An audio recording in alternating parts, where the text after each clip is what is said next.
Good morning, it's Monday, and I hope you've had a wonderful weekend. And yesterday we went to church, and the row in front of us, there was a very young couple that had a little boy with them. And this boy was approximately, I'd say, 5, maybe 6 years old. And during the whole service, he was quite active and busy.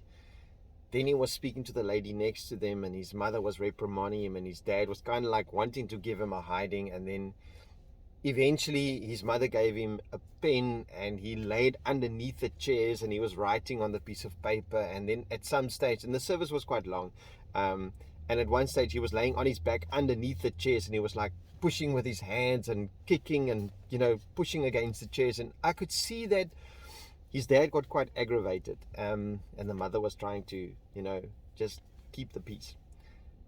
But the point I'm trying to make to you today is that irrespective of the fact that the child might not want it or wanted to be there, the parents were still there. They decided that irrespective of the fact that their child might become restless, they were still at church. They were there to get the guidance from God, and it was an amazing service that we had. But they were there. They didn't say to themselves, you know what, we've got a busy child, we're not gonna come to church. We'd rather watch it online or whatever the case, or maybe not even at all. But they were there.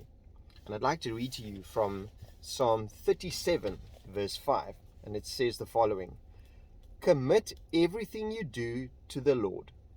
Trust Him and He will help you.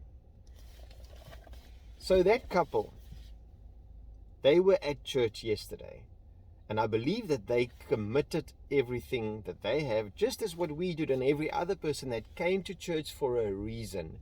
We came there to be filled by God's word, to give us guidance for the week, for today.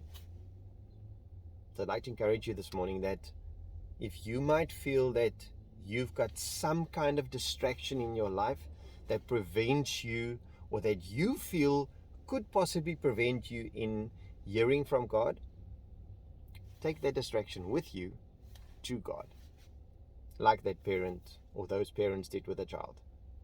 They came there. They pushed through his mislukkheid and whatever else happened. They pushed through because they were there and they wanted to hear from God. So this week I trust that you would do the same. Irrespective of your challenges, may you hear from God today and decide to come to God, because Jesus wants to give us life. He wants to help us through this week. Be blessed. I'll speak to you tomorrow.